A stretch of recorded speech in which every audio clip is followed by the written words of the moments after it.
Muramutse neza, muri iki gitondo tugiye kurebera hamwe abantu turi kumwe, mwabashije kubyuka, ndagira ngo turebe uburyo ushobora gukora meditasiyo y'ubuzima bwawe.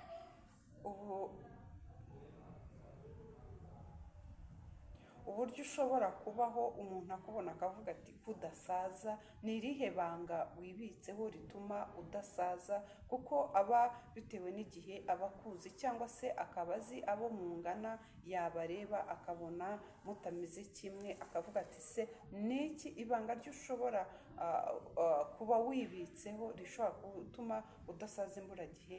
Ni amazi y'akazuyaze arimo indimu. Rero uburyo ushobora gukoramo meditasiyo yawe, twabonye yuko umuntu arya ibiryo birimo amavuta menshi. Rero ni ukuvuga ngo iyo ubyutse mu gitondo ukaba wafashe amazi y'akazuyaze, kubera yuko tumenyereye ko nijoro tuba twariye ibiryo birimo amavuta, tuba twanyoye icyayi cyangwa se tuba twanyoye amata, kuko amata nayo aba afite amavuta. Biba bisaba rero ko mu gitondo kugira ngo wirirwe neza, y'amazi agufasha kuko aba arimo indimu kandi ari akazuyaze. Mbere yo kugira irindi funguro rya mu gitondo ubanza gufata amazi y'akazuyaze. Amazi y'akazuyazi arimo indimu aba ari akarusho. Niba udafite n'izo ndimu, ugafata amazi y'akazuyaze ubwayo, amazi y'akazuyazi yonyine, aho ngaho uba ukoze meditasiyo y'ubuzima. Icyo bita gukora meditasiyo y'ubuzima bwawe, kuyisobanura. Aya mazi aragenda akoza mu nda,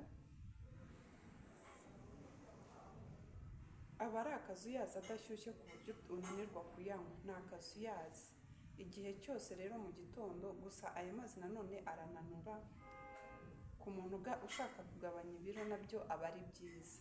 Ni byiza kugira ngo ube wakoresha aya mazi, kuko iyo akuyemo imyanda mu mubiri na graisse z'ibyo waraye uriye biragabanuka, yoza mu nda imyanda yose ikavamo, kandi ukarya ufite ubushake, ufite apeti. Ni ukuvuga ngo rero ukibyuka mu gitondo ujye urara wateguye amazi yabize, uyashyire mu itasi cyangwa mu gikombe, icyo waba ufite cyose, ahore kugeza abaye akazuyaze. Noneho unagemo indimu. Niba udafite n'indimu, uyanywera aho ngaho ari akazuyaze ku buryo ubasha kuyanywa. Ubasha kuyanywa adashyushye, atari umuriro, hahandi uba wumva urimo gushya mu kanwa, kuko n'ubundi uba urimo kwangiza mu kanwa igihe uri kurya ibintu bishyushye cyangwa se. Njyewe rero impamvu ntabyibuha, kuko abantu benshi baba bavuga ngo mbese nguma kuri tayi iringaniye, ntabwo mbyibuha, ntabwo nanuka.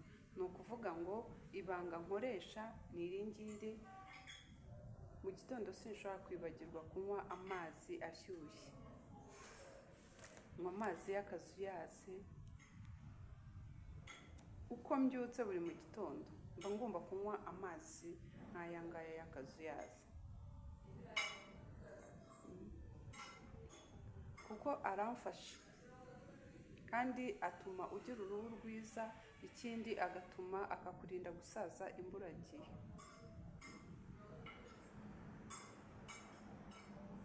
Icyo nabashishikariza rero, ku muntu wenda ugira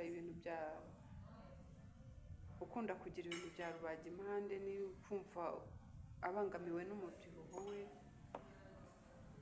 nagushishikariza kuzajya unywa amazi y'akazuyazi nk'aya ngaya. Tujya tumenya rero uburyo bwo kwiyitaho no kubungabunga ubuzima bwacu, kuko amagara iyo asesekaye ntabwo ayorwa.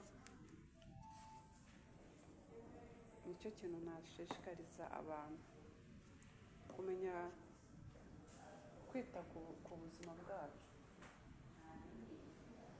kumenya kwiyitaho, kwisobanukirwa, ukamenya ibyo ufata, noneho rero cyane cyane ku bantu bageze mu zabukuru akenshi uba ugomba kwisobanukirwa gukorera meditasiyo, kuko abatoya bo abagikeneye kuzamuka kandi abagikeneye byinshi nta kibazo, nawe agenda abigabanya bitewe n'imyaka ye uko igenda izamuka.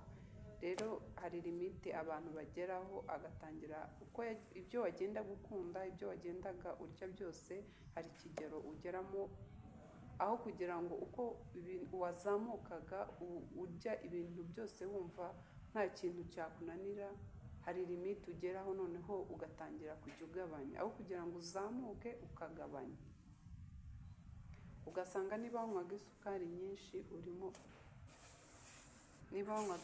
nyinshi ugatangira kugenda uyivaho, niba wakundaga ibiryo birimo amavuta menshi ukagenda uyagabanya, rimwe na rimwe ukayavaho burundu, kimwe n'isukari ugasanga urayiretse burundu nta na gakeya unywa. Wowe uba ufite umwanya wo gukurikira izi videwo